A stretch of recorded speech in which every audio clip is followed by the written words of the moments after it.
Hello my dear friends, welcome to our channel Prabhay Academy. So thank you very much for your wonderful support.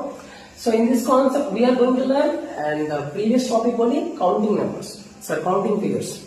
So already మన యొక్క previous topic లో ఈ యొక్క concept చెప్తూనే ఉన్నామండి.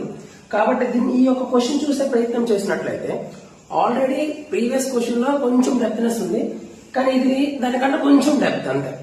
Concept అయితే same.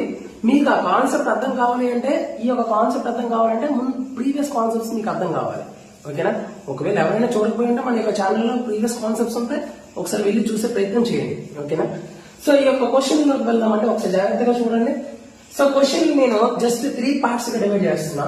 So let me take an example ABC DEF. ఓకేనా? So first నేను ABC ట్రయాంగిల్ తీసుకున్నా. ABC ట్రయాంగిల్ తీసుకున్నట్లయితే ABC లో ఒక స్క్వేర్ ఉందండి, దానికి ఒక నెంబరింగ్ ఇచ్చారు 1 2 3 4. మీకు ఆల్రెడీ ఒక స్క్వేర్ టాపిక్ ట్రిక్ చెప్పా. ఏం చెప్పా? 4 కి డబల్ ఎంత? 8. అంటే దీని వాల్యూ 8. ఇక్కడ ఒక ట్రయాంగిల్ ఉంది 1, ఇది ఒక ట్రయాంగిల్ 1. అంటే 1 + 1 ఎంతండి? 2. సో 8 + 2 10. 8 + 2 ఎంతండి? 10. సో దెన్ మనకి ఈ యొక్క ట్రయాంగిల్ చూసినట్లయితే ఈ యొక్క ట్రయాంగిల్ ని ఈ యొక్క మిడ్ లైన్ ఏం చేసిందంటే 2 పార్ట్లుగా విడగొట్టింది. కాబట్టి దీన్ని నేను ఫస్ట్ పార్ట్ అనుకున్నాను, దీన్ని నేను సెకండ్ పార్ట్ అనుకున్నాను. సో మీకు ఆల్రెడీ ఇది కూడా చెప్పా. సో అలా ఉంటే మనం 1 + 2 ఎంతంటే 3. అంటే 10 + 3 ఎంత వస్తుంది? 13 వస్తుంది. అంటే మనకి ABC వచ్చింది, 13 వచ్చింది. ABC ఎట్లయితే ఉందో CDF కూడా అట్లనే ఉంది. కాబట్టి మనకి CDF కూడా ఏమవుతుంది? 13 అవుతుంది. సో టోటల్ గా 13 + 13 ఎంత అవుతుంది? 26.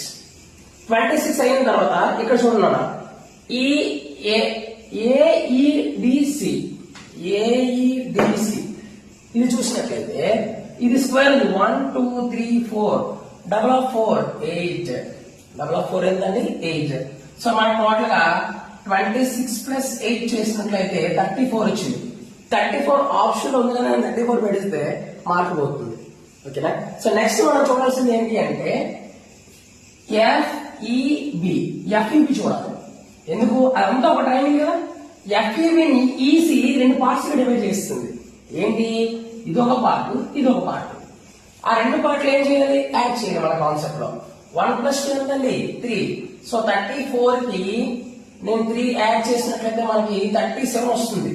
37 option is the right answer. కాబట్టి మనం క్వశ్చన్ చేసేటప్పుడు ఆన్సర్ బ్లైండ్ గా ఫిక్స్ అవ్వకూడదు. సో జస్ట్ మనం ఆలోచించాలి, అదే రీజనింగ్. ఓకేనా? కాబట్టి మీకు మన యొక్క కాన్సెప్ట్